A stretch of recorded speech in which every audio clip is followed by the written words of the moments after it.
Gracias, buenos días, presidente. Arturo Sánchez de La Jornada. Sobre el tema de VIH, el secretario mencionó que el reto es detectar a 128 millones de personas, 128,000 personas, perdónenme, que viven con VIH sin saberlo. Me gustaría saber cuál es el reto, cuáles son las dificultades de encontrarlas.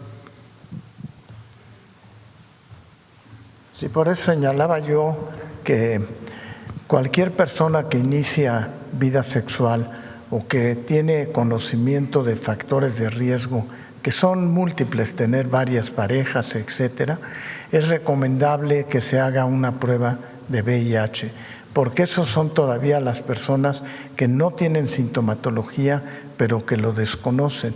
Entonces, es muy importante los factores de riesgo que pueden determinar que una persona se haga una prueba de VIH.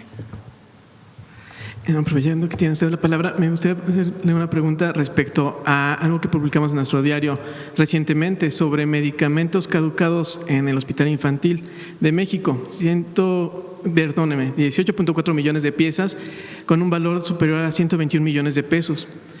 Sabemos que hay denuncias que hizo el exdirector. Me gustaría saber cuál es el estado, si sabe cuál es el estado de las investigaciones y a qué atribuyen que pudieran haber estado almacenados estos medicamentos.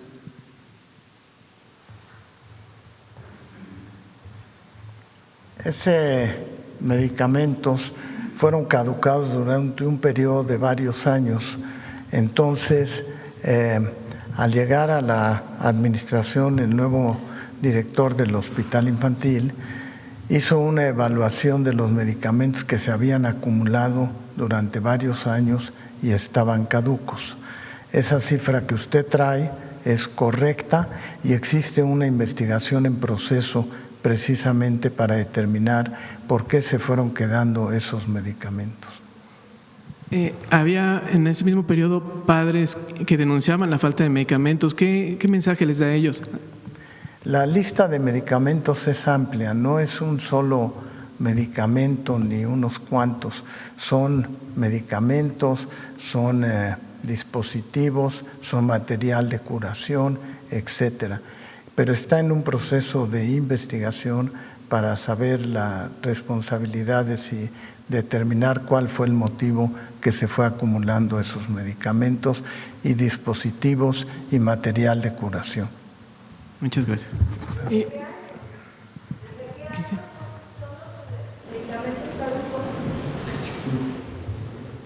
Este medicamento caducos se hicieron cuando se revisó el almacén en el año de 2023 a 2024 y hay de varios años en la lista, por eso está precisamente la investigación en proceso para tratar de determinar cómo se fueron acumulando ese tipo de medicamentos. ¿Perdón? Está siendo, yo no quisiera mencionar las personas que están siendo investigadas, lo más decirle que está en proceso una investigación para determinar las responsabilidades. ¿Y en qué responsabilidades podrían haber incurrido? ¿Perdón? ¿En qué responsabilidades podrían haber incurrido? Sí, lo está haciendo la Secretaría de Buen Gobierno y Anticorrupción. Presidenta, ¿me gusta? Hay un procedimiento cuando hay medicamentos que ya llegaron a su fecha de caducidad. Nosotros estamos simplificando todo el proceso administrativo porque, aunque parezca absurdo, no es sencillo dar de baja los medicamentos que ya llegaron a su fecha de caducidad por asuntos administrativos y burocráticos. Ese es un tema que se está trabajando. El otro, particularmente de este hospital, está haciendo la investigación Raquel Buenrostro y ella determinará quiénes son los responsables, si hay responsables y si hubo alguna falta grave administrativa. Gracias. En otro tema me gustaría preguntarle sobre lo que inicia mañana, una nueva etapa formal de la revisión del TEMEC. Me gustaría saber, en principio, cuáles son sus expectativas de la reunión mañana. Mañana hay una reunión virtual entre el secretario de Economía de Canadá, el embajador Greer de Estados Unidos y Marcelo Ebrard, secretario de Economía de México. Y ahí, pues una vez que esté la comunicación, ya dará información. La idea es que pueda salir un comunicado conjunto y si no, bueno, cada país dará su comunicado. Y el jueves invité al secretario Ebrard aquí a la mañanera para que pueda dar toda la información relacionada con la reunión. Una de las expectativas, las posibilidades es que se llegue a acordar revisiones anuales o periódicas al tema. Puede haber varias opciones, de acuerdo con el mismo tratado. No es una… Es decir, lo que puede ocurrir está determinado en el tratado, no es una ocurrencia de alguien. Entonces, una de ellas puede ser, por ejemplo, ampliarlo a 16 años más. Esa carta se tiene que firmar antes del miércoles, antes de mañana.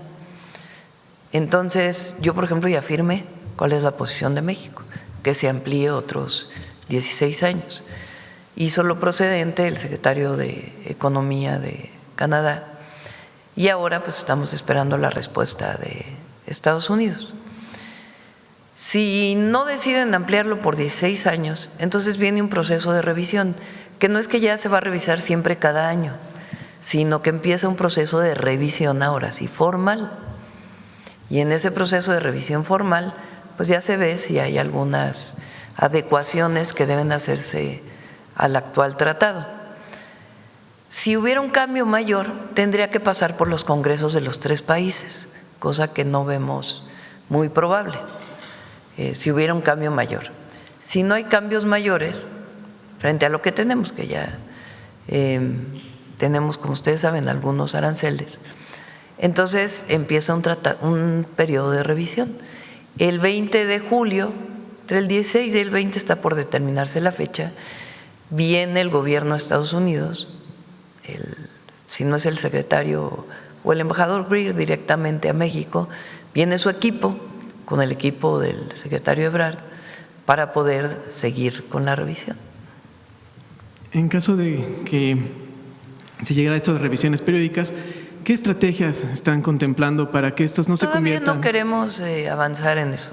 Es muy importante el comunicado de mañana y a partir del jueves pues ya podrá el secretario de Economía dar mucho mayor información de qué es lo que procede y qué es lo que viene. En particular, a los 3 países nos conviene el tratado, a los 3 países, a Canadá, a México y por supuesto también a Estados Unidos.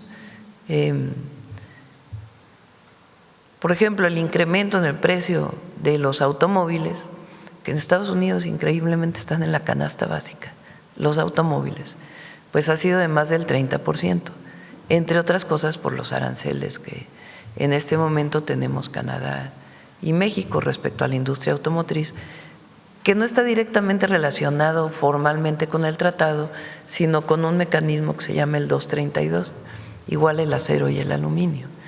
Entonces, los 3 países nos beneficiamos y vamos a esperar la reunión de mañana. Se ha hecho muchísimo trabajo, muchísima gestión, muchísimas reuniones, hay muchos avances en muchos temas, pero queremos esperar a la formalidad del día de mañana para que el jueves podamos dar mayor información sobre este tema. Por último, sobre este tema, en particular con Canadá, ¿se llega a este encuentro tripartita con alguna alianza, con comunicación con ellos? Sí, recuerden que vino aquí el primer ministro Carney con un grupo de empresarios y hay mucho avance, incluso hay mejoras tanto en el comercio entre México y Canadá como inversiones. Gracias. Vamos a ver la compañera. Acá adelante. Gracias, presidenta. Jimena Mejía, de Grupo Imagen. Consultarle sobre este tema.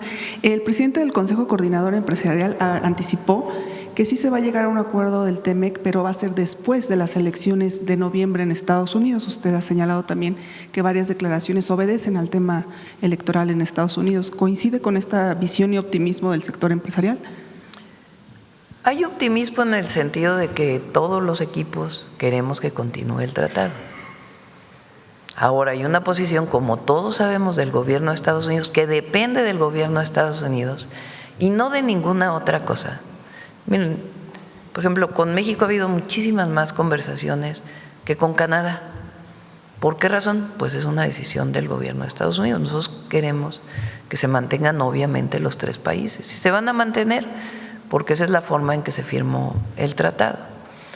Entonces, todos sabemos que la posición del presidente Trump pues es elevar aranceles a todo el mundo. No es un secreto, es esencialmente lo que hemos estado viviendo desde la entrada del presidente Trump a la presidencia de la República en Estados Unidos. Entonces, ese posicionamiento del presidente Trump de mayor proteccionismo, de que haya aranceles a todos los países del mundo y entre ellos algunos aranceles a México y a Canadá, pues es algo que hemos estado viviendo por este tiempo. Entonces hay muchos avances, ha habido muchísimas conversaciones, nadie está poniendo otros temas que no tengan que ver con el comercio sobre la mesa, sino exclusivamente la posición del gobierno de Estados Unidos frente al comercio. Entonces, por eso nosotros preferimos que mañana se dé la información y a partir del jueves pues ya informamos con todo detalle y mañana saldrá un comunicado. Si ellos no deciden renovar por 16 años, el propio tratado dice que son 10 años más, el actual. Y el asunto en todo caso es cada cuánto se revisaría en esos 10 años. Y eso es algo que a lo mejor ni siquiera mañana se decide. Es un primer posicionamiento sobre la reunión y luego vienen diversos periodos de revisiones. Entonces, se ha hecho todo lo que teníamos que hacer, absolutamente todo, y vamos a seguirlo haciendo hacia adelante.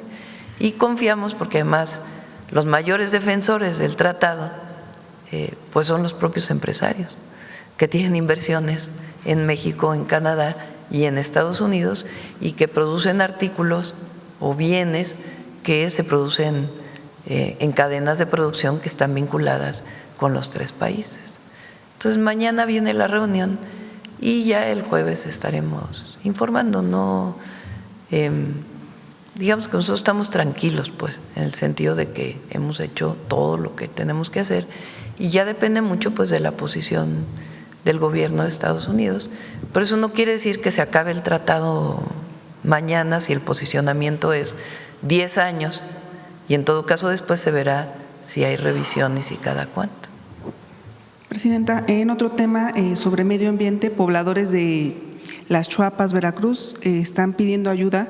Ellos comentan que hay afectaciones físicas por intoxicación por hidrocarburos a raíz de la explosión del pozo de CREM 1. Ellos dicen que tienen síntomas que están afectando su salud y a su percepción. Continúa una crisis ambiental. ¿Qué respondería su gobierno o qué atención podrían tener? Vamos a pedirle a Pemex que pueda emitir un comunicado. Se ha avanzado mucho y atender a la población. Aquí le pedimos a la Secretaría de Salud que junto con la Secretaría de Salud de Veracruz pueda revisarse esto que denuncian los habitantes. Y por último, Presidenta, consultarle, pues el presidente…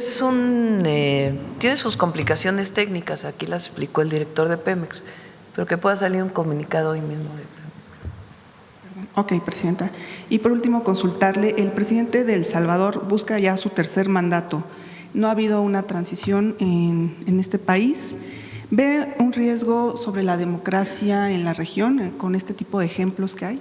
No queremos opinar sobre la autodeterminación del pueblo de El Salvador. Gracias, Presidenta. Buen día a todos. Vamos a ver la compañera.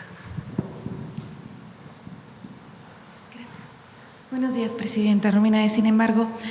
Precisamente hoy en Sin Embargo publicamos que la gobernadora de Chihuahua, María Eugenia Campos, tiene un 98% en una empresa inmobiliaria, que esa empresa recibió contratos de su propia administración, de María Eugenia Campos, y es la misma empresa propietaria de una parte de la Mansión Dorada, otro reportaje que publicamos y que es la residencia de la mandataria.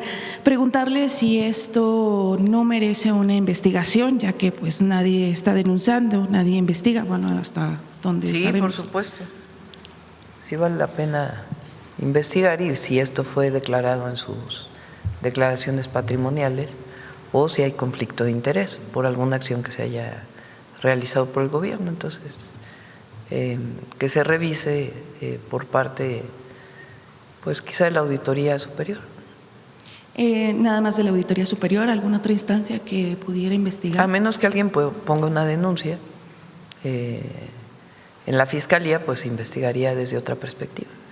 Pero lo primero pues es la revisión administrativa. Y en otro tema, Presidenta, se ha cuestionado que sectores de la oposición pues estén buscando alianzas con actores de derecha, de ultraderecha en Estados Unidos. Poniendo esto sobre la mesa, preguntarle qué lectura hace de que un gobierno de un partido aliado a la Cuarta Transformación, como lo es el gobierno de Ricardo Gallardo en San Luis Potosí, pues esté contratando un consultor como Roger Stone, si esto pues es compatible tanto con la estrategia como con los principios del movimiento. Entiendo que acaba de desmentir el gobernador de San Luis Potosí, que no hay ningún contrato. O sea, no existe ese contrato con este consultor. En un caso de que gobiernos como el de San Luis Potosí o gobiernos aliados a la Cuarta Transformación sí buscaran este tipo de alianzas, ¿qué lectura le daría? A ver, es factible que un gobierno pueda contratar a una consultoría internacional sobre distintos temas. Puede ser que, no sé, nosotros no lo hacemos. No tenemos contratos con consultores internacionales en general. Ahora, por ejemplo, cuando se hace la revisión del interoceánico, después del accidente, que por cierto ya muy pronto vamos a presentar sus observaciones porque ya se entregaron, pues contratamos a la empresa TÜV, que es una empresa alemana o creo que sí, alemana, porque no hay una empresa con la misma especialidad en México que pueda analizar o que pueda recomendar mejoras en el tren interoceánico. Hay algunos otros casos donde se puede contratar a una consultoría internacional, es decir, no está prohibido. Ahora, en el caso de consultorías para asuntos políticos, pues es distinto, ¿no? Tampoco está prohibido. Pero habla cuando se llega a hacer una contratación de este tipo, pues de cuál es la visión del gobierno y con quién está haciendo estos contratos. Entonces, no es ilegal, pero pues dependiendo de quién es la asesoría, pues muestra la orientación de los gobiernos. En general, pues hay muchos mexicanos y mexicanas aquí que no necesitamos contratar a nadie de fuera, ¿no? A menos que haya casos especiales donde hay una especialidad particular que no se encuentra en México. Presidenta, en un tercer tema, también un análisis realizado por LAPDE, sin embargo, revela que el gobernador Samuel García gasta millones de pesos en redes sociales de manera opaca y que pues recibe ovaciones constantemente, que dichas ovaciones pues vienen de usuarios que son zombies o troles. Usted ha condenado este tipo de prácticas en el pasado. ¿Qué opinión o si tiene alguna opinión al respecto? Cada quien decide cómo hace su comunicación política, su comunicación social. Nosotros escogimos mantener la Mañanera del Pueblo como una forma de comunicar de manera directa con la gente y a través del diálogo que tenemos con comunicadores de medios tradicionales, medios comerciales o medios alternativos. Esa es la principal forma. Y la otra pues son nuestras propias redes sociales, personales o institucionales, en donde se está informando de manera permanente los resultados de todas las instituciones. Entonces, esa es la manera que nosotros elegimos de comunicar. Hay otros que deciden hacer propaganda política, que no es que esté prohibido, repito, pero quien decide hacer propaganda política. Hay temas que están prohibidos por el INE, por la ley electoral, que es la promoción personal, mientras no, solamente la promoción personal de la presidenta o de los gobernadores o presidentes municipales solo se puede hacer en cierto periodo. O sea, mi imagen no puede estar en las publicaciones de los gobiernos, con excepción de mi publicación personal, o sí puede estar, pero lo que no se puede hacer es comercializarla, pautarla. Eso está prohibido por la ley electoral, a menos que sea tu periodo del informe. O sea, solamente hay 15 días en donde tú puedes poner dinero para la promoción personal. 15 días al año. En todo el demás periodo, tú no puedes poner dinero para la promoción con tu imagen. Puedes publicarla. Todas las instituciones de gobierno pueden publicar cuando fuimos a inaugurar un hospital.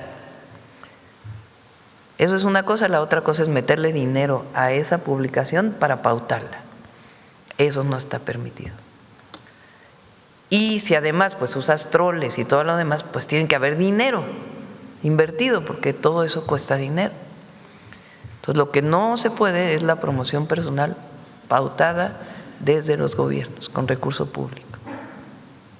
Se tienen que hacer mejores mecanismos para que rindan cuentas. Pues el INE tiene que estar revisando de manera permanente, tiene esa atribución. Muchas gracias, presidenta. Gracias.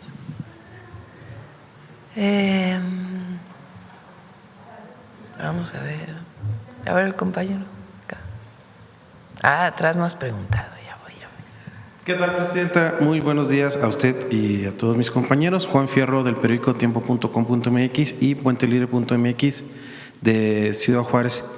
Presidenta, estuvimos observando con detalle el tema de los resonadores magnéticos. Sin embargo, en muchos hospitales el principal problema no solo son el tema de los equipos, sino la falta de radiólogos, técnicos o personal especializados para operarlos las 24 horas del día. ¿Qué estrategia se tiene en este sentido para garantizar que los resonadores o bien otros equipos que se están adquiriendo pues funcionen a su máxima capacidad, entendiendo las necesidades del pueblo de México? Estos equipos que se presentaron hoy tienen sus especialistas. Hay dos mecanismos en los que trabajamos todos los días, las tres instituciones, para que haya más especialistas. Uno es la contratación de especialistas. Ya he mencionado varias veces que ahora contratamos más especialistas que en el pasado, porque formamos más especialistas que los que se formaban en el pasado, y además hay recursos para poderlos contratar. Pero la otra es lo que mencionó, ¿quién habló del cuarto azul el otro día? Martí. Y lo que estamos haciendo, por ejemplo, en los institutos de investigación, y nosotros queremos dejar eso también como un legado a los sistemas de salud. Hoy es factible que la imagen viaje, no necesariamente que viaje el paciente. Entonces, si hay un equipo de un resonador magnético en un lugar, pero no hay el médico que lo puede interpretar, la imagen viaja a un centro de interpretación donde ahí están los especialistas, ahí se analiza y el resultado se le envía al médico que está atendiendo en el hospital. Entonces, esta forma de comunicación de las imágenes, de transmitir las imágenes, pues ayuda muchísimo, porque no tienes que tener especialistas en todos lados, sino los puedes concentrar en un lugar, interpretan ahí y regresan la información, y en todo caso se puede comunicar el médico con quien interpretó la imagen para desarrollar pues el tratamiento. Así lo vamos a hacer en muchos temas, pero particularmente en cáncer de mama, que ya se presentó aquí, que pueda haber un centro de análisis de imagen, que ya estamos trabajando en ello, para que puedan viajar las imágenes. Gracias, presidenta. En un segundo tema, también hemos observado pues, la desafortunada noticia en Venezuela, el tema de sismos y su seguimiento. Sin embargo, presidenta, pues también esto ha despertado en los mexicanos, especialmente aquí en la ciudad, pues este sentimiento, ¿no?, del 85, de los diferentes sismos que se han presentado en la ciudad. Sería importante el revisar no solamente reglamentos, sino a lo mejor alguna supervisión física, algún número de denuncia de posibles edificios que se mantengan o tengan algún daño o alguna denuncia que se pueda realizar en este tema, Presidenta, aquí en México. ¿Cómo? A ver exactamente la pregunta. Sí, es que se ha levantado aquí en la ciudad este sentimiento, bueno, derivado precisamente del sismo que se vivió en Venezuela. O sea, ¿Cómo pueden colaborar la gente? sí, colaborar es una con Venezuela y la segunda es el revisar aquí en México el tema de reglamentos de construcción. Se lo pregunto porque derivado pues de lo que es el cártel inmobiliario, que bien sabemos es especulativo, pues bueno, no podemos en este momento garantizar de que no se hayan visto o se hayan pasado por alto el tema estructural de los edificios.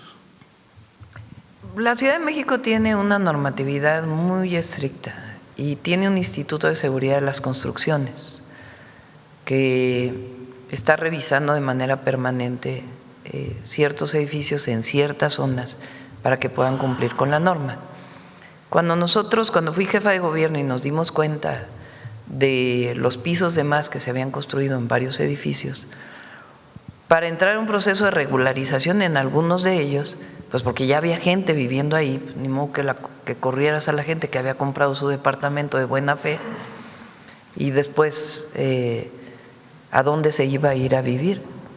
Entonces entró un proceso de regularización, pero ese proceso de regularización llevó su tiempo y el primer paso fue el análisis estructural del edificio para garantizar que en efecto pudiera regularizarse administrativamente.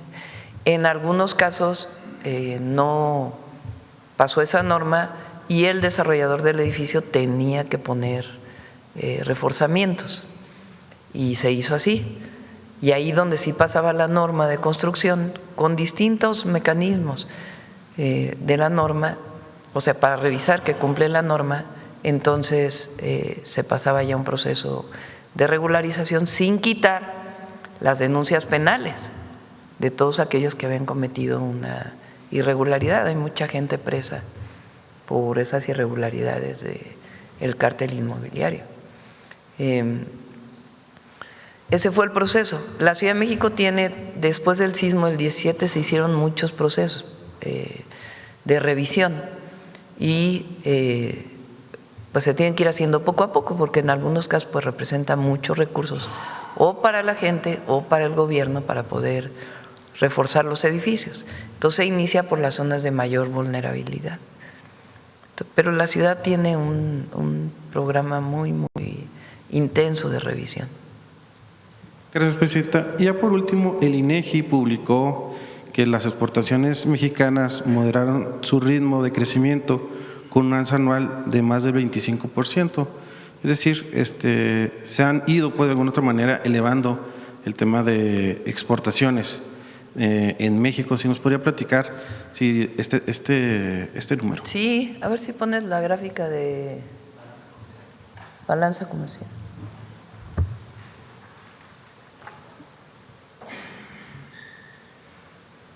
Ayer me presentó una Marcelo que se ve más claramente, a ver, porque es por monto, porque este es porcentaje de incremento, pero si lo pones por monto de millones de dólares o miles de millones de dólares, o sea, estamos exportando 5.767 millones de dólares más que lo que importamos. O sea, se está ampliando la brecha, que por cierto es uno de los objetivos del Plan México, disminuir importaciones, aumentar la producción nacional para el consumo interno y para las exportaciones. Y mucho de esto está asociado a la exportación de productos electrónicos, que ha aumentado en la exportación de México a Estados Unidos. Gracias, Presidente. Vamos por acá. A ver la compañera. Sí. Buenos días, Presidenta. Bertalicia Galindo, Alcanzando el Conocimiento, Noti 13. Bueno, y colaboradora de luces mañaneras también. Presidenta, quería preguntarle pues varios temas. Hay uno que tiene, bueno, hay dos que tienen que ver con salud. Hace algunas semanas entrevistamos a la representante del sindicato de investigadores de los institutos de salud y nos decía que todavía no se termina de concluir lo del su pliego petitorio, que el año pasado le entregaron a usted una carta. Me parece que el doctor Kersenovich nos podría dar una información acerca de esto. De los investigadores de los institutos. Estaban en mesas de trabajo. Sí, efectivamente están en mesas de trabajo, son las personas, los investigadores de los institutos nacionales de salud, fundamentalmente. Y el pliego petitorio que tiene que ver con algunas situaciones laborales que tienen en sus laboratorios para investigar, pero las mesas de trabajo están enfocadas fundamentalmente no nada más a esos aspectos, sino a aspectos de cómo se desarrolla la investigación en México y aspectos relacionados muy importantes con la productividad de un investigador. Ese aspecto de la productividad se vuelve muy importante en las negociaciones con las personas que están tratando de tener distintas condiciones laborales en los institutos. O sea, ¿necesitan tener más productividad en este caso? No nomás más productividad, sino que la productividad se refleje de alguna manera en sus acciones. Los institutos nacionales de salud tienen más de 1,000 investigadores en el SNI. Todos ellos tienen reconocimientos, tienen prestaciones, etcétera. Entonces, lo que tiene que ver es precisamente con el tipo de labor que desarrollan en la investigación. Bueno, y esto sigue caminando, ¿no? Me imagino. ¿Perdón? O sea, va a seguir caminando, pues, o sea, en las mesas. Sí, siguen las mesas de trabajo y se están atendiendo todos los hechos que quieren poner sobre la mesa. Aprovechando que está usted, con todo respeto, Presidenta, nada más para preguntarle, hace también unos días entrevistamos a una investigadora que nos habló acerca del fentanilo, de los usos en la medicina para el dolor, de no satanizarlo, de que, bueno, muchas personas han tenido esta idea de que pues el fentanilo de pronto ya no se puede usar para las cuestiones médicas, y por otra parte nos dijo que hay alrededor de 1,400 sustancias que están derivadas del fentanilo y que están usándose para fines ilícitos. ¿Ustedes tienen algún registro de esto y cómo estaría la parte del fentanilo para los usos médicos? Sí, existe un registro que tiene que ver con los opioides fundamentalmente y tiene que ver con los anestésicos. O sea, se requieren para cirugías cierto tipo de anestésicos que son muy importantes. Entonces, es muy relevante poder separar el uso médico del abuso en el consumo de ese tipo de sustancias. No se pueden prohibir todas porque sí se requieren en situaciones de anestesia usar algunos de esos tipos de medicamentos. En relación al dolor, lo que estamos tratando, y es muy importante, es tener alternativas del manejo de dolor, porque ahí sí hay sustitutos como pregabalina, etcétera, que pueden ser usados con un uso muy efectivo.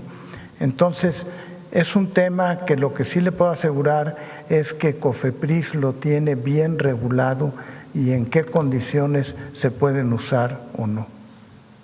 Muchas gracias. Gracias. Alejandro, ¿quieres platicar algo de lo que se hizo y se hace en COFEPRIS desde que tú estabas? Sí, primero separar el fentanilo grado médico, que es el fentanilo que se utiliza para procedimientos quirúrgicos o para el manejo del dolor en enfermedades crónicas como cáncer. Este fentanilo tiene una regulación muy estricta. De hecho, México se caracteriza por tener el marco regulatorio más profundo de Norteamérica en el contexto de los precursores químicos para hacer fentanilo grado médico. Y luego tenemos otros tipos de fentanilos, de hecho son varios fentanilos, se puede decir, que son no de grado médico y que son drogas sintéticas producidas bajo diseño. También la regulación mexicana prevé un estricto metodología para el control de los precursores que se utilizan para la producción de ese tipo de fentanilos. Sí, gracias. Presidenta, quería preguntarle también en el asunto de la inteligencia artificial, ¿cómo va lo de la ley? Si usted le han hecho de su conocimiento algún avance y bueno, pues retomar también el debate de lo que usted trae sobre el uso de dispositivos. Vimos que hace unas semanas en Tijuana usted promovió este debate. Vamos a esperar a que cierre el Mundial. Después del 19 de julio, que muchos mexicanos y mexicanas con toda la razón del mundo estamos pendientes del Mundial de Fútbol. Entonces, después del 19, que es la final de la Copa del Mundo, vamos a iniciar aquí también la mañanera y vamos a traer expertos para que se hable de la adicción de niñas, niños, adolescentes, jóvenes, frente a las plataformas y las redes sociales. Un punto a discutir. Otro punto, y que se abra la discusión, incluso si el Congreso quiere entrar a participar en esto, que se abra la discusión, que los medios hablen sobre eso. Otro punto, el control de las plataformas. ¿Quién lo tiene? ¿Cuántas personas son dueñas de plataformas de redes sociales? Y cómo se concentra ese poder, que es parte de lo que discute el Papa León XIV en su encíclica. Lo tercero, regulaciones en el mundo. ¿Cómo se ha regulado en el mundo las plataformas?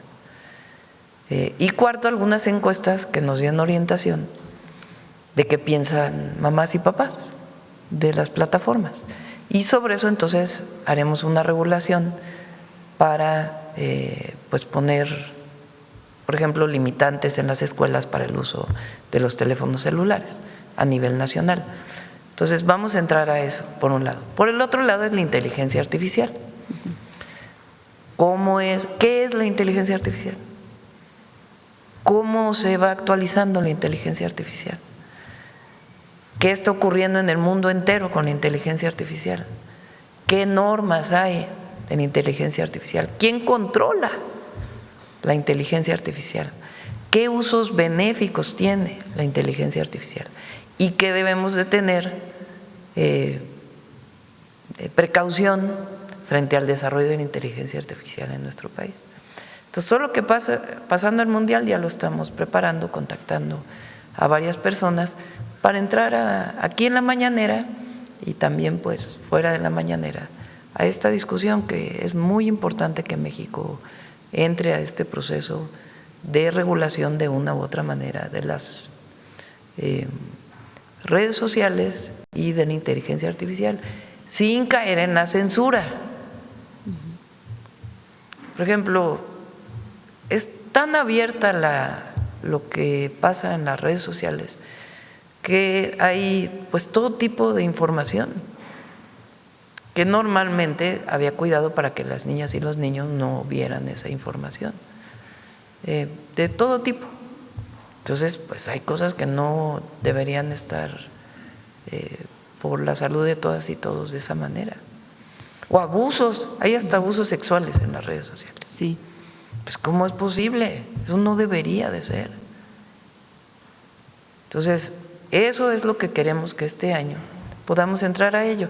Y para todos los comentócratas y todos los adversarios que nos están escuchando y ya seguro están publicando en sus redes sociales, no tiene nada que ver con la censura. Es un asunto que tiene que ver con el derecho a la información, pero también con el cuidado de la salud de todas y de todos y de acceso a información que no debería estar tan accesible. Y por último, Presidenta, en esta reunión que tuvo con el rey la semana pasada y las relaciones con España, ¿habrá más cooperación científica y tecnológica con España? Ya hay. Ya hay. Esa relación es independiente de que haya venido el rey o no hubiera venido el rey.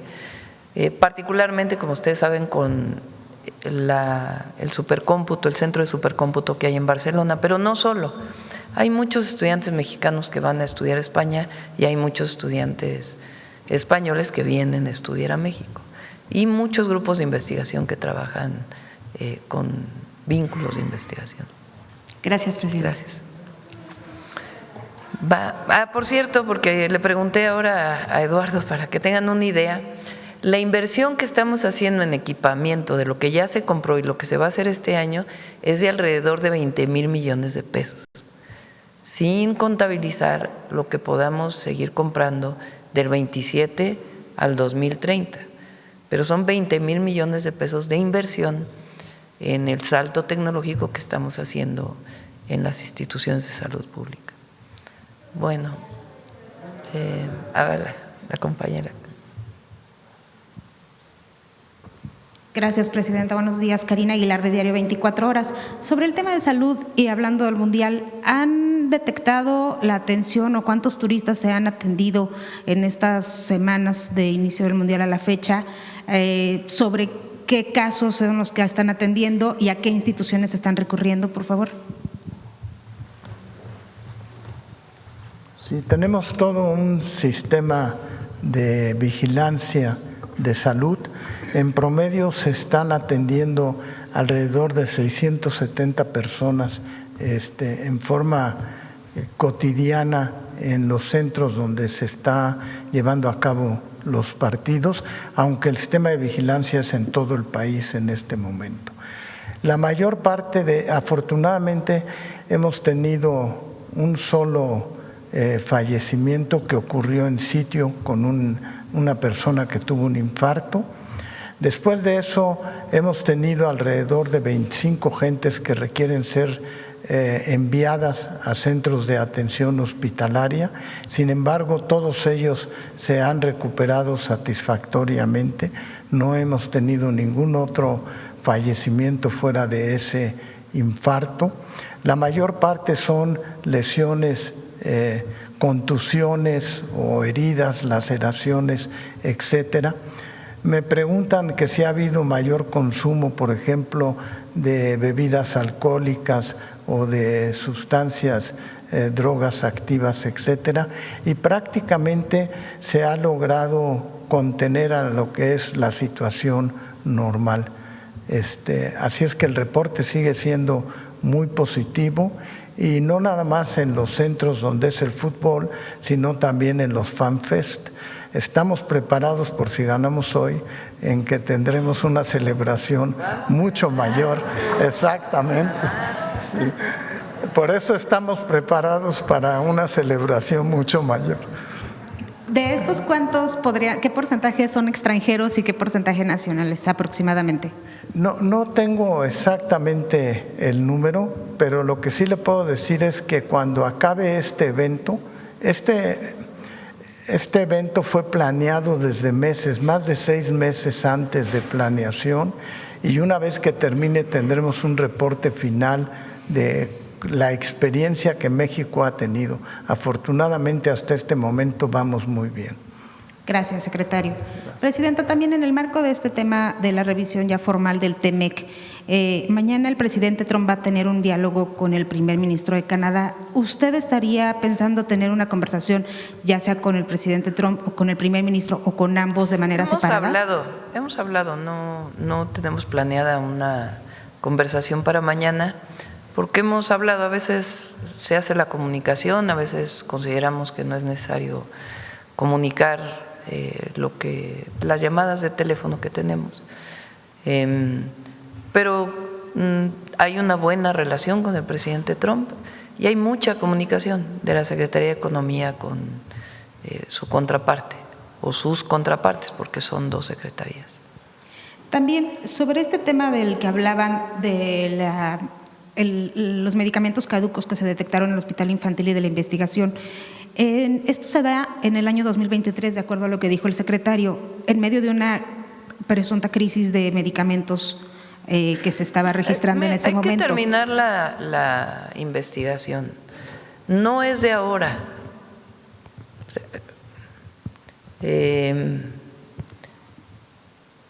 puede haber una falta administrativa grave y nosotros mismos la detectamos, tan es así, pues que se está haciendo la investigación. O puede no haber un asunto grave, porque a veces se compraban medicamentos, no se utilizaban. Hay que ver si se compraron medicamentos de más en algún momento, porque el que se haya detectado en 2023 no quiere decir que hubiera medicamentos del 2017 que todavía permanecían en el almacén. Por eso hay que revisar cuándo fue la caducidad de esos medicamentos. Y se están simplificando las reglas para poder dar de baja esos medicamentos. Aunque les parezca algo increíble, así es la administración pública, que tiene que simplificarse. Les pongo otro caso, por ejemplo, las sillas de las escuelas rotas que se dan de baja, hay que hacer todo un procedimiento administrativo para poderlas sacar de las escuelas. Todo eso lo estamos revisando para que se simplifique. Les pongo estos dos ejemplos, pero en el caso del infantil, lo primero que hay que ver es de cuándo estaban caducados los medicamentos y cuándo se adquirieron. Segundo, si hubo dolo, digamos, que se compró de más medicamento que no iba a ser utilizado, o si era un mecanismo en donde medicamentos que caducaban en un cierto rango, pues sencillamente no pudieron sacarlos de los almacenes. Entonces tiene que revisarlo. ¿Quién? La Secretaría Anticorrupción y de Buen Gobierno. Y una vez que haga ese análisis, pues las sanciones correspondientes. Y en general, Presidenta, del sector salud, de todo el sector salud, por ejemplo, el año pasado, ¿cuántos medicamentos caducos hubo en total? Si quieren, preparamos ese dato para dárselos bien. De cuánto que se compra, cuánto caduca. Recuerden que ahora cambiamos completamente el modelo de compra de medicamentos. Había hospitales donde se pedían 4,000 medicamentos, 4,000 claves, 4,000 distintos medicamentos. ¿Por qué se pedían 4,000 distintos medicamentos? Porque así era el sistema, a petición del médico. El médico pedía: quiero este medicamento que es nuevo, por favor tráiganlo. Entonces, muchísimas claves. Ahora, ¿qué hizo el doctor Kersenovich? Protocolos de atención a una enfermedad. Al haber protocolos de atención de una enfermedad, con todos los expertos, bueno, no todos, pero los principales expertos de un padecimiento, hipertensión. Para la hipertensión no sé cuántos medicamentos hay, doctor. Bueno, 20 y tantos medicamentos que se compraban. ¿Ahora cuántos son? Ahora podemos tener 6 o 7. ¿Por qué? Pues porque no necesariamente deben comprarse tantos medicamentos. ¿Podía haber dolo en el médico que pedía porque tenía algún negocio con alguna farmacéutica? Sí, pudiera haber habido eso, pero a lo mejor no. A lo mejor el médico, porque no había protocolos de atención regulada, normada, pues pedía un medicamento porque lo había visto en una revista científica y se compraba. Eso también generaba un problema pues en la distribución de los medicamentos, porque si son… ¿Cuántos hospitales tienes, Alejandro? ¿Pero hospitales? 750 hospitales, 10,000 unidades médicas. El IMSS, 300 hospitales y unidades médicas, 1,600. Imagínense la distribución de un medicamento solamente para un hospital que se pidió, pues tiene sus complicaciones. Entonces, por eso ahora, con los mejores expertos nacionales, porque esto no fue un invento de la presidenta, no, de una eminencia que es el doctor Kersenovich con otras eminencias que están en los institutos de salud, se juntaron, vieron cuáles son los medicamentos mejores para atender cierta enfermedad y ya nada más hay 6, entonces compran esos 6. Cuando se compraban a lo mejor medicamentos muy especializados de cierto tipo y eran 10 y nada más se usaba 1 por la forma en que se compraban los medicamentos. Entonces, puede haber dolo en algunos casos o corrupción, pero a veces no necesariamente era corrupción, sino el esquema en que se compraba. Gracias. ¿Y qué llamado le haría a la afición mexicana para el partido de hoy? Porque vimos incluso en la madrugada que fueron pues al hotel de los aficionados mexicanos, fueron afuera del hotel de Ecuador. Bueno, hay que ser respetuoso siempre de todos los demás. Se entiende la alegría, pues es una alegría enorme cuando gana la selección y el deseo de celebrar entre todas y entre todos, pero es importante pues el respeto siempre a todos los demás y también que recojan su basura cuando se van, porque quedaba Reforma y la verdad pues son las y los trabajadores de limpia quienes después tienen que hacer toda esta recolección, pero es un momento de alegría, la verdad. Y miren, ha habido saldo blanco. 800,000 personas en Reforma. Me decían que hasta las 5 de la mañana en el último partido todavía había personas celebrando, festejando, divirtiéndose. Entonces, que se haga con responsabilidad, siempre. Confiamos en las mexicanas y los mexicanos que lo harán con responsabilidad. Gracias. Buenos días. Buenos días. A ver, la compañera. Buenos días, Presidenta. Buenos días a todos. Sandra Aguilar, de Grupo Informativo.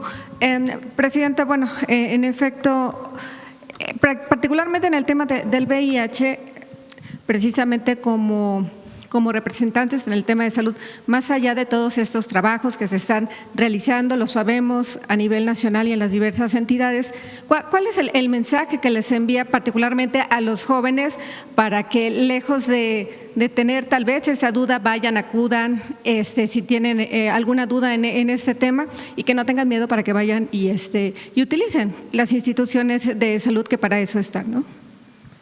Bueno, primero es no estigmatizar ninguna enfermedad y hacer el examen del VIH es algo normal si se tiene una vida sexual o a partir de que se tenga una vida sexual, es algo normal y deberían de hacerlo todas y todos.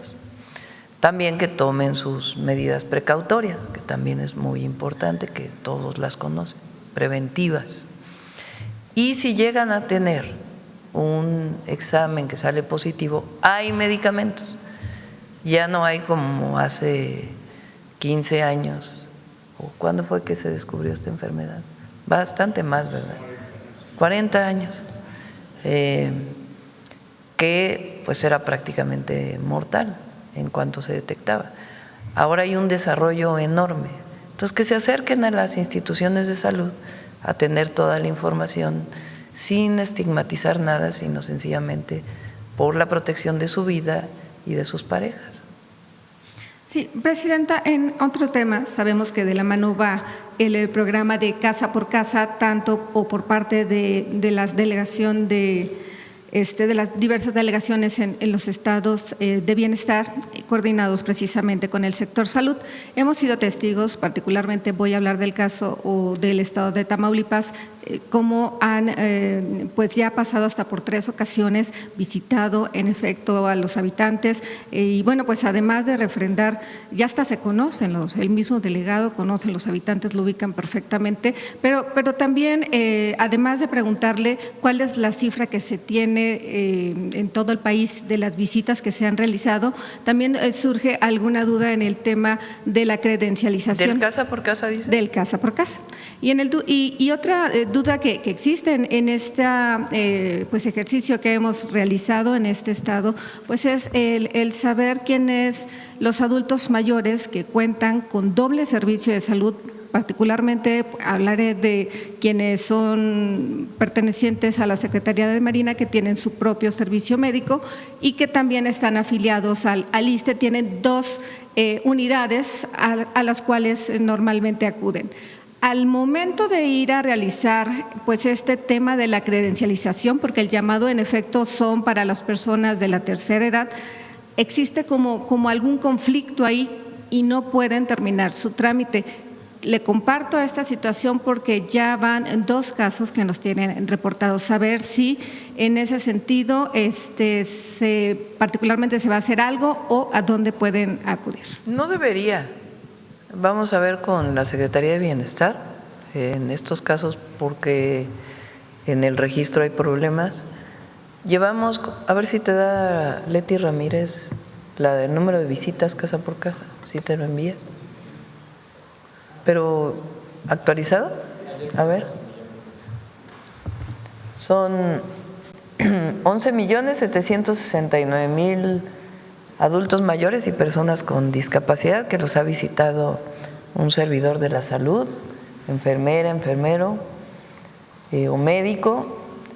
Una segunda visita, llevamos en 6.7 millones. Tercera visita, 2 millones, con un total de visitas de 20.7 millones. La segunda y tercera visita se programaron para las personas que en la primera visita tenían algún tipo de riesgo, tenían presión alta o tenían diabetes o presuntamente tenían diabetes, entonces por eso se programaron de esta manera. Para el tratamiento, las instituciones de salud también tienen esta información y se les está convocando y además pues el medicamento que pueden recetar las enfermeras. Esto es muy importante. Las enfermeras con licenciatura, porque el otro día leí un de estos que le buscan por cualquier lado para criticarnos, decían, ¿cómo dijo la presidenta que una enfermera puede recetar? Una enfermera normativamente puede recetar, si tiene licenciatura, ciertos medicamentos, ¿verdad? ¿Es así? Para no equivocarme, ciertos medicamentos. Y las enfermeras que no tienen licenciatura, que tienen otro tipo de estudios, que son técnicas en enfermería, ellas sí no pueden recetar y en todo caso llaman a la otra enfermera o a un médico de manera a distancia para poder recetar algún medicamento. Entonces, sí tienen toda la atribución y todo está bajo la norma. Entonces, este es el total de visitas. De esto ya tenemos estadísticas. ¿Cuántos tienen presión alta? ¿Cuántos tienen presuntamente diabetes? ¿Cuántos hipertensión? Pues digo, ¿cuántos, cómo se llama cuando tienes el colesterol alto? Lipidemia, siempre se me olvida el nombre. ¿Cuántos tienen los 3? Y entonces tienen más riesgo. Entonces, va muy avanzado.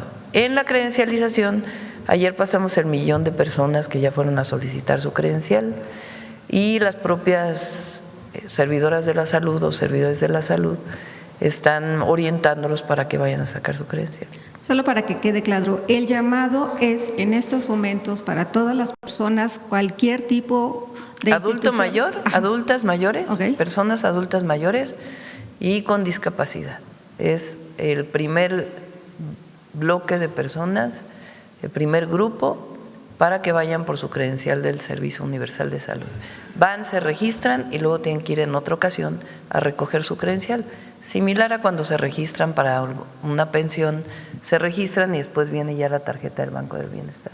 Finalmente, Presidenta, ¿nos podría compartir la actualización, cómo va las labores de rescate que se tienen en Venezuela por parte del equipo enviado precisamente por este país?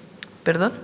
El reporte de las labores al día de hoy que se tienen del equipo que se envió a Venezuela para los rescates en este lugar. Y ayer se reunió el responsable del grupo que va por parte de la Secretaría de la Defensa con autoridades tanto militares como civiles de Venezuela para poder conocer qué otras necesidades de manera directa tienen, coinciden con las que nos envió la embajada. Van a enviarse alrededor de 7 u 8 plantas, dijo hoy, 7 plantas de luz que salen en un avión el día de hoy para llegar allá, de emergencia, y estamos preparando un barco con la Secretaría de Marina para que la colecta de víveres y otros insumos que se ha estado haciendo también por distintas instituciones, incluso en la Embajada de Venezuela en México, pueda recogerse y llevarse una parte en avión y otra parte ya por barco. Sería todo, presidente. Le agradezco. Gracias. Buen día. Vamos, ya vamos ahí. Ya todos preguntaron, ya todos han preguntado. A ver, la compañera aquí, la de la segunda fila.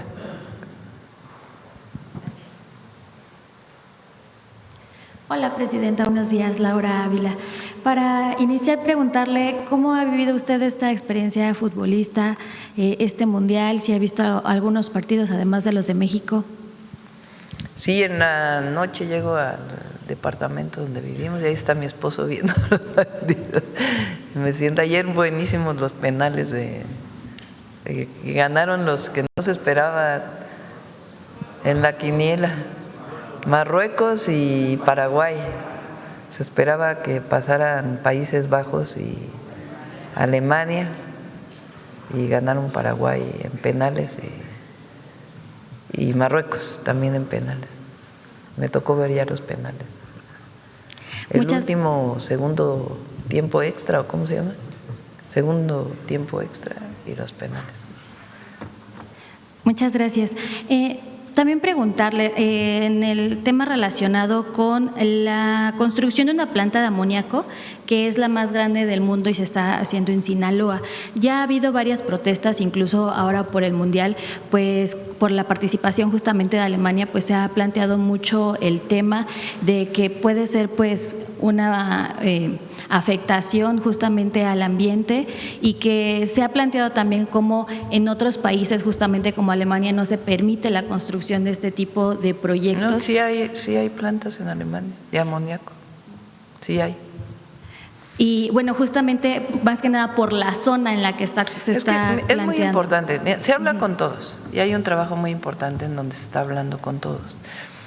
Esta planta está al 95%, a lo mejor muchos no sabían. O sea, se viene construyendo desde hace mucho tiempo y ya solo le falta el 5% para terminarse.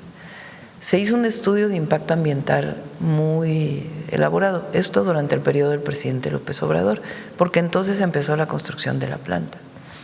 Se hizo un estudio de impacto ambiental que exigió medidas de mitigación, que incluso van a mejorar una parte del estero que está ahí. Y además hubo una consulta a la población en donde ganó que se construyera. Eso no quiere decir que no haya solicitudes, demandas de mucha gente y con todo se dialoga.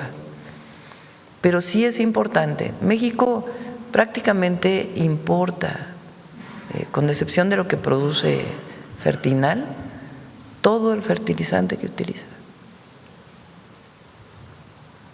Entonces, nosotros también queremos que haya soberanía alimentaria. Y eso significa también la producción de fertilizantes en México. Fertinal comenzó a producir, que es la planta de Pemex, o filial de Pemex, que está produciendo fertilizantes. Y esta planta empezó a construirse hace muchos años. Ya tiene 95% de avance. Repito, se habla con todos y se va a seguir hablando con todos y se va a escuchar. Pero es importante que se conozca porque no es que va a iniciar la construcción. No. O sea, durante 4 años, pues prácticamente no hubo manifestaciones, entraban, salían los trabajadores, se construía. Entonces, se habla con todos, pero es importante que se conozca pues las razones que se tuvo en su momento para poder echar adelante esta planta de fertilizantes.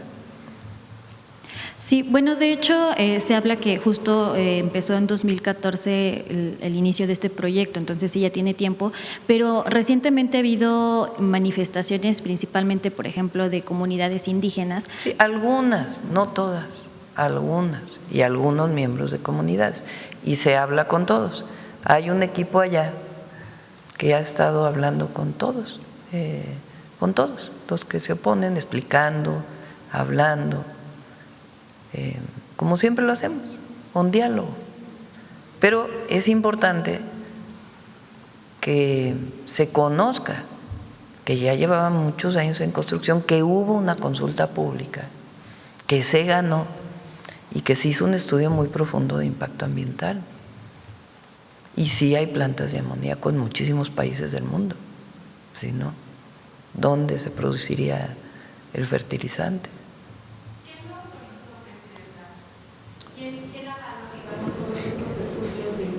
La Semarnat en su momento los avaló y hubo una consulta pública donde votó la gente, sí o no. Y la mayoría de la gente dijo sí. O sea, no es que se haya hecho a espaldas de la gente, no es que no haya habido estudio de impacto ambiental, no es que no hubiera medidas de mitigación. Entonces, y le falta el 5% o menos, creo, para terminarla. Entonces, se habla con todos, se tiene diálogo con todos. No se usa la fuerza pública en ningún momento, sino el diálogo. Pero esta es la circunstancia de la planta. Y está público en la página de Semarnat, ustedes pueden entrar, ahí están los estudios, ahí están las medidas de mitigación y las razones que tuvo en su momento el presidente López Obrador para autorizar la construcción de esta planta, pues es la soberanía alimentaria. ¿Qué es la soberanía alimentaria? Pues que se produzca más alimento en nuestro país, y para producir más alimentos se requiere una parte de biofertilizantes, pero otra parte se requiere de fertilizantes químicos. Entonces, imagínense ahora, se elevaron los fertilizantes de precio por el cierre del estrecho de Hormuz en su momento a 5 veces lo que costaba una tonelada de un tipo de fertilizante. Entonces, es importante que todo México conozca esta circunstancia. ¿Qué es lo que se planteó para poder… O sea, ¿qué dijo en su momento el presidente López Obrador y la Semarnat entonces? A ver, ¿es necesaria, no es necesaria? Si es necesaria, vamos a consultar a la gente. Se consultó a la gente. ¿Tiene que haber un estudio de impacto ambiental? Pues se hace un estudio de impacto ambiental. Entonces, nosotros ya nos toca la última parte de la terminación de la planta, pero lleva ya muchos años en construcción. Bueno, ya podemos dar más información, pero es importante que se conozca y viene desde 2014 con la idea de hacer esta planta. Gracias. Para precisar, si ya tienen fecha para enviar más ayuda a Venezuela y que si se les estaría mandando las plantas. Hoy se envían las plantas de emergencia, y algunos otros equipos e insumos también, aprovechando que se van en avión. Ok, perfecto. Y su opinión, Presidenta, sobre que México está entre los 5 países donde la mayoría de la población tiene alta confianza justamente. Sí, es una encuesta de la organización, ¿la tienes ahí? La Organización para la Cooperación y el Desarrollo Económico hace una encuesta y dio los resultados de la encuesta para el 2025.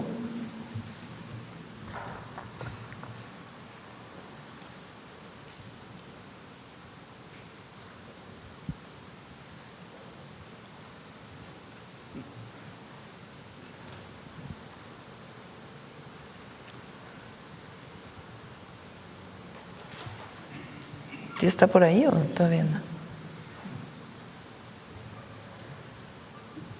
Bueno, si quieres, mientras contestamos otra pregunta. ¿O ya es la última? Gracias, Presidenta. Sí, a ver, atrás. Muchas gracias, Presidenta. Yaret Arciniega, de Revista Fortuna. Presidenta, de acuerdo con los datos oficiales de vigilancia epidemiológica, entre 2014 y 2025 se han notificado 1.109 casos de VIH en bebés, niños y adolescentes menores de 15 años. pues de forma desagregada se muestran 251 casos en menores de 1 año, 434 en casos de niños de 1 a 4 años, 212 en menores de 5 a 9 años y otros 212 en adolescentes de 10 a 14 años. Preguntarle cuál es la principal vía de transmisión en estos grupos de edad y también preguntarle a usted, ¿considera que México está avanzando al ritmo necesario para erradicar la transmisión materno-infantil del VIH y qué metas tiene su gobierno para reducir y hasta eliminar la transmisión vertical del VIH, como se ha logrado en otros países? Ahora sí que contesten los expertos. Sí, también como parte de la estrategia, y eso no lo mencioné porque está en proceso, hemos adquirido ya medicamentos que se pueden administrar por vía oral a los niños y también medicamentos. Es muy importante la detección en las madres embarazadas, poder detectar que tengan o no el VIH positivo. Esa será una de las medidas más importantes y la otra es el tratamiento de los niños. Entonces, de lo que se trata es de disminuir la transmisión materno-infantil del VIH. Y en eso estamos, es un punto indispensable para lograr la eliminación hacia el 2030. En este grupo de edad, ¿la transmisión materno-infantil es la principal vía de transmisión o cuál es? Sí, la principal vía de transmisión es a través de la madre al niño. También preguntarle si se han registrado casos de niños con VIH en el DIF y cómo se está haciendo el seguimiento en su tratamiento y también cómo se hace la sensibilización para los niños que están pues en adopción, cómo se hace la sensibilización con las familias. ¿Del DIF dices? Sí, del DIF. Del DIF. A ver, sí, una vez que se detecta en un adolescente, por ejemplo, entonces recibe el tratamiento habitual del VIH. Ese es el tratamiento común y corriente. El tratamiento que está para niños es en los niños recién nacidos que tienen la infección y que necesitamos tratarlos de inmediato a esos niños. ¿Hay casos en el DIF de niños con VIH? No sé si necesariamente en el DIF, no tendría yo el dato exacto. Sí, también cómo se hace la sensibilización con las familias que están pues interesadas en la adopción de un niño con VIH. Sí. Muchas gracias. Por último, Presidenta, como parte de las nuevas reglas en la compra de medicamentos, sabemos que se está pidiendo que todas las empresas que resulten con una asignación de compras, específicamente en el IMSS, integren información en un llamado registro especial, información que muchos consideran pues confidencial, como estados financieros, datos fiscales, que si bien deben de estar disponibles para la autoridad, sobre todo tomando en cuenta que se trata de recursos públicos para una adquisición, pues sí deberían de estar reservados para terceros. Y ahí es donde comenzaría el problema, Presidenta, porque resulta que la empresa que obtuvo el contrato para desarrollar ese registro especial es la compañía Landers Upax. Revista Fortuna comprobó, Presidenta, que se trata de una empresa de Grupo Salinas y que será la responsable del registro de proveedores para la integridad ante el Instituto Mexicano del Seguro Social, un requisito también para poder firmar los contratos. Aprovechando la presencia del director del IMSS, nos gustaría preguntar cómo se decidió este contrato. Nosotros suponemos, Presidenta, que se ofrecieron los mejores costos, como ha sucedido muchas veces con Grupo Salinas en el sector de las Afores. Pero también nos gustaría preguntar si no se observó ningún riesgo para las empresas que se registren o para el propio IMSS al asignarle este contrato a esta empresa.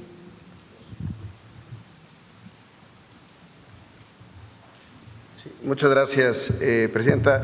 Sí, revisamos la nota de la revista Fortuna y primero es importante aclarar, no existe ningún contrato, no hay ninguna relación y se puede verificar en Compras MX del IMSS con esta empresa Landers UPAX. En las plataformas públicas, es decir, no hay, es equivocada esta información. Ahora, hubo un proceso hace tiempo sobre un registro de proveedores, no de medicamentos. El IMSS hace 35,000 diferentes tipos de contrataciones públicas en todo el país de muchísimos insumos. La compra de medicamentos pues, está regulada en realidad por la Secretaría de Salud y es uno de los insumos. Así como está Tianguis en la Ciudad de México, el registro de proveedores del Estado de México. Ahora, hoy, afortunadamente, la Secretaría de Anticorrupción y Buen Gobierno, dentro de sus programas, como un mandato de la Ley de Adquisiciones, de contar con un registro de proveedores que tienen que cumplir con todo esto que se ha señalado. ¿Para qué? Pues para que las instituciones que hacemos compras públicas podamos saber que no se está contratando a una empresa facturera, a una empresa que tiene otros adeudos. Los alcances que se tiene para la firma de un contrato, para todas las instituciones, pero en el caso del IMSS, pues alcanzan temas fiscales a veces o de opinión de cumplimiento, incluso con el propio instituto. Sin embargo, hay otros temas que es difícil ver. Afortunadamente, hoy ya se cuenta con hay un registro único de proveedores y contratistas de la Secretaría de Anticorrupción a través de Compras MX, que evitará que cualquier institución eventualmente tengamos un registro. Pero esta empresa Landers UPAX no tenemos ninguna contratación con ellos. Sí, es que son los proveedores los que nos están reportando que les está llegando esto como requisito, que se tienen que tienen que proporcionar información por parte a esta y también nosotros comprobamos que UPAX es quien también tiene muchos contratos para hacer también encuestas. Con el IMSS no, nosotros no tenemos, revisamos porque vimos su nota, no es de hoy, es casi de hace unos días, la revisamos e incluso Belmont nos hizo favor de compartirnosla para que hiciéramos esa revisión y no tenemos ningún contrato registrado ni en años anteriores con esta empresa Landers UPAX. Revisamos lo de los proveedores, además que en particular con los de medicamentos, pues tenemos una comunicación constante a través de la Secretaría de Salud, pero también a través de la Secretaría de Anticorrupción y Buen Gobierno, justo cuando hay temas de incumplimiento ya con contratos otorgados. Cuando hay una contratación nueva, pero insisto, no solo de proveedores de medicamentos, pues sí se tienen que cumplir con ciertos requisitos, pero son directos con la institución. ¿Quién está a cargo de este registro, director? El registro de proveedores es un registro que está a cargo del IMSS, o sea, es una plataforma que se tiene, pero está a cargo siempre de la institución. Claro. Landers UPAX no tiene ningún, ni en esta parte ni en otras, no tiene ningún contrato con el IMSS. No. Okay. Gracias. Muchas gracias. Gracias, presidenta. A ver, ya cerramos. Lo de la OCDE. Bueno, este es el porcentaje de población que manifiesta diferentes niveles de confianza en su gobierno federal. Se hace para todos los países que están sus acrónimos, se dice. OSD, México, Australia, Bélgica, Canadá, Chequia, Dinamarca, España, en fin, todos. El azul fuerte es alta o moderadamente alta y el azul claro es neutral. El amarillo es baja o no confía. Bueno, México está arriba de Suecia. ¿Qué otros países así más pequeños? De Francia, de Finlandia, no Finlandia, Finlandia también. 53% de la población manifestó confianza alta o moderadamente alta en el gobierno federal, por encima del promedio de la OCDE de 40.1%. Entre 2023 y 2025 registró niveles estables de confianza en el gobierno federal. Con promedio arriba de México se encuentran solamente Suiza. ¿Cuánta población tiene Suiza? 9 millones. ¿9? Islandia, 403,000 habitantes. Noruega, 5 millones. Luxemburgo, 687,000. Nosotros, 134,000. Bueno, vamos a esperar el conteo de población. Ahí está lo que… Hay algunos que no les va a gustar esto. Pero pues ni modo, así es la vida. Adelante. Ya cerramos. Buenos días, Presidenta. Vicente Serrano, conductor de Sin Censura TV. Mientras usted respondía a las preguntas de los compañeros corresponsales, en Estados Unidos la Suprema Corte de Justicia tomaba una decisión que tiene un impacto en la vida de millones de familias mexicanas. Su opinión sobre esta decisión de ponerle un freno a esta orden ejecutiva que buscaba el presidente Donald Trump para eliminar la ciudadanía estadounidense a los hijos de inmigrantes indocumentados. Esta es una muy buena noticia, Presidenta, y su mensaje, su opinión, porque sabemos, de hecho, ya se está dando una campaña antiinmigrante también en medios de comunicación en Estados Unidos, Presidenta. Bueno, qué bueno. Para empezar, no conocía que difundes, que compartes esta información. La Suprema Corte de todos los países lo que hace normalmente es ver si hay constitucionalidad o no en algunos decretos, leyes, etcétera. Y en este caso, pues por lo visto la Suprema Corte dijo que no es constitucional esta decisión. Y pues son mexicanas, mexicanos y de otras nacionalidades, quienes tienen hijos que nacen en Estados Unidos, aunque ellos no tengan 20 años. El otro día me encontré, no sé si lo platiqué aquí, en uno de los caminos en Veracruz. Me paré porque me saludaron, estaban unos trabajadores haciendo parte de los trabajos de limpieza de carreteras que hacen la Secretaría de Infraestructura, Comunicaciones y Transportes. Y ya una foto, nos tomamos una foto y uno de ellos me dijo, a él lo deportaron. Y entonces le pregunté, ¿en dónde vivías? No recuerdo, creo que me dijo en California, estoy casi segura. ¿Cuántos años tenías viviendo en Estados Unidos? 20. ¿Tus hijos dónde nacieron? Allá. ¿Y tu esposa? Pues mi esposa ya tenía papeles y se quedaron allá y yo estoy aquí trabajando. 20 años tenía trabajando ahí y allá tuvo a sus hijos. Y como él, pues hay muchísimos casos. ¿Por qué ocurre esto? Pues primero porque fueron muchos años de abandono del pueblo, de los modelos.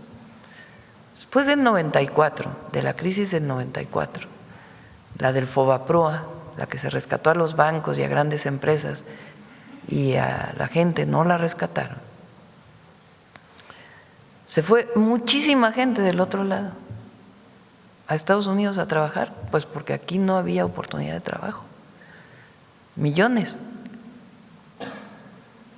Y encontraron trabajo allá. ¿Qué quiere decir que encuentren trabajo allá? Pues que había necesidad de esos trabajadores en Estados Unidos. No estaban sustituyendo a ninguna otra persona, sino que había necesidad de ese trabajo. Es gente honesta, trabajadora. Ahora ya se van pues mucho menos. Desde hace varios años ya disminuyó la migración de México a Estados Unidos. Pero todos aquellos que van 20, 15 años, 10 años, que tienen un hijo allá, porque tienen su vida allá, pues afortunadamente hoy se les permite la nacionalidad. y es gente de bien, que ayuda a la economía de México y a la de Estados Unidos. Y algo que no se nos puede pasar es que esos ciudadanos estadounidenses también son mexicanos, por ser hijos de padres Sí, mexicanos. ellos pueden tener la doble nacionalidad. Hubo una época en México que no se podía tener doble nacionalidad. Eras mexicano y punto, no podías tener otra nacionalidad. Para tener otra nacionalidad renunciabas a la mexicana. No sé en qué año fue que a ver qué año fue el que se permitió la doble nacionalidad. ¿La automática? Tienen que ir a registrarse al consulado.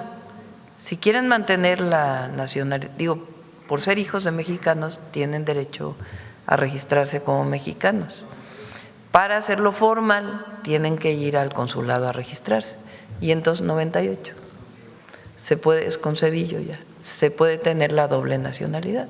Entonces, un niño, una niña que nació en Estados Unidos de padres mexicanos, si quieren que los papás, mamás, tener la nacionalidad mexicana, van al consulado y de manera muy fácil la obtienen.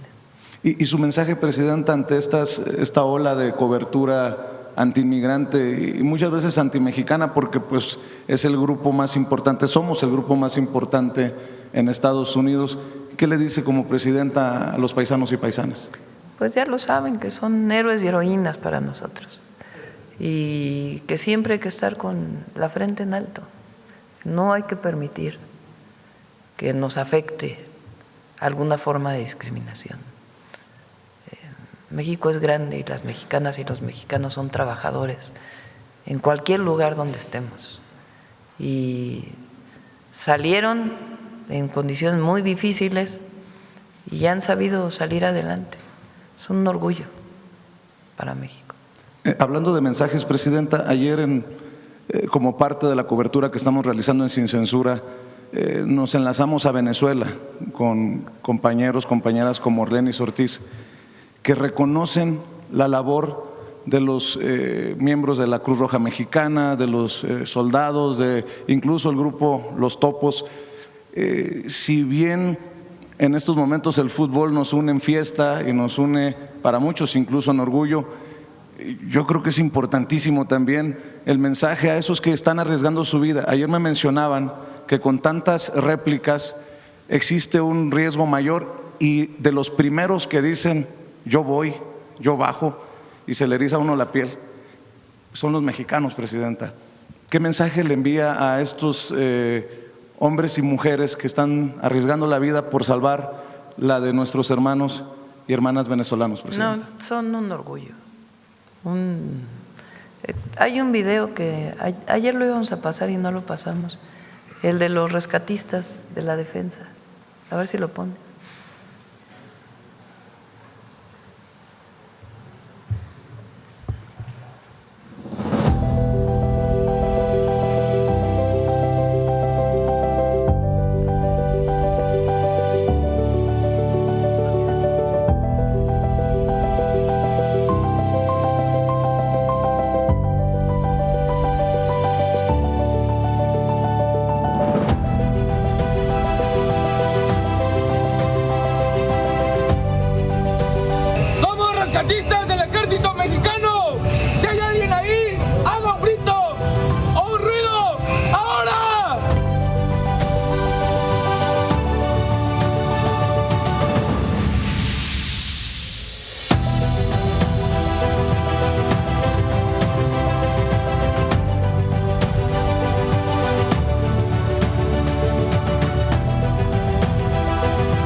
es emotivo, es un orgullo, se lleva en el corazón eso, no se inventa. Déjeme insistir en La esto. solidaridad, el amor, el cariño, la entrega. Déjeme insistir en esto porque ayer hablaban de que estaban a punto de rescatar a un señor que era o es guardia en un centro comercial, pero estaba en un estacionamiento tercer nivel, o sea, 3 pisos abajo. Y que cuando preguntaron quién se lanza, fueron nuestros paisanos. Y eso, pues definitivamente es de gran orgullo, Presidenta. Sí, y además, yo lo vi ahora que fueron las lluvias, porque puede ser una orden que le dé un comandante, pero va mucho más allá, la entrega del soldado, de la soldado mexicana y de todos los mexicanos. Es un asunto de amor, al final. Y para cerrar, Presidenta, hay declaraciones que creo que ameritan una opinión, una reacción de usted. Veía una entrevista, por ejemplo, con María Elena Morera, de una organización de la sociedad civil, defensora de Genaro García Luna hasta estos días, que decía que usted le tiene más miedo al presidente López Obrador que a Trump, y me pareció una declaración muy ofensiva en el sentido de que usted sigue siendo, de acuerdo a esta idea, la protectora de redes de complicidad. No, está como Riva Palacio, que hasta se inventó una reunión entre Omar García Harfuch y el presidente López Obrador. Es que es increíble, de verdad. Es una capacidad de decir mentiras impresionante. Y la otra, increíble de una mujer, porque en el fondo es mucha misoginia. Correcto. Entonces, no se inventa es imposible que alguien gobernara nuestro país con la cotidianidad de lo que ocurre aquí, pensando en otra cosa que no fuera el pueblo. Bueno, había unos frívolos, ¿verdad? Y gente muy corrupta que andaban pensando en otra cosa. Pero cuando hay convicción, es imposible suponer que alguien gobierna por uno. Tendría que estar, no sé, aquí, tomando decisiones aquí. Son esos absurdos. Fíjense, ¿cómo explican ellos la confianza del pueblo al gobierno? ¿Cómo lo explican? O sea, somos el país de la OCDE que mejor evaluado tiene su gobierno por habitante. Pues somos 130, por lo menos más de 130 millones de habitantes, que más del 50% evalúa bien y muy bien la confianza con el gobierno. ¿Cómo se explican eso los que no quieren el proceso que estamos viviendo? ¿Cómo se lo explican? O sea, ¿cómo se explica a una persona decir que la presidenta tiene miedo? Es ¿Y a absurdo. López Obrador? No, pero además miedo. O sea, además no se puede explicar esa encuesta si hubiera una presidenta temerosa. Pero además la valentía la traemos del pueblo. Es la valentía con la que ha enfrentado cualquier adversidad del pueblo de México. Esa es la que se contagia. Nada más para precisar, Presidenta, esto último que mencionó, porque algunos se ofendieron en la última participación porque dije que había un proceso de putrefacción en un sector de la prensa. ¿Usted confirma que Raimundo Riva Palacio se aventó otra de sus mentiras? ¿No existieron estas reuniones? Mentira, absoluta mentira. Gracias, Presidente. Vámonos. Gracias a todas y a todos. Sí. ¿Acude a Tlalpan, presidente, en la tarde? No vamos a Tlalpan, aunque me gustaría ir. Ya saben que tengo una buena parte de mi corazón en Tlalpan, porque es el camino a la Azteca y de regreso. Entonces va a ser mucho más difícil llegar y no queremos pues, cualquier. Entonces vamos a ir a alguna de las alcaldías de la Cuauhtémoc o de alguna de las alcaldías que quede cerca. Al rato voy a hablar con la jefa de gobierno, ya les aviso dónde vamos a estar. Pero sí vamos a salir. Bueno, gracias, buen día.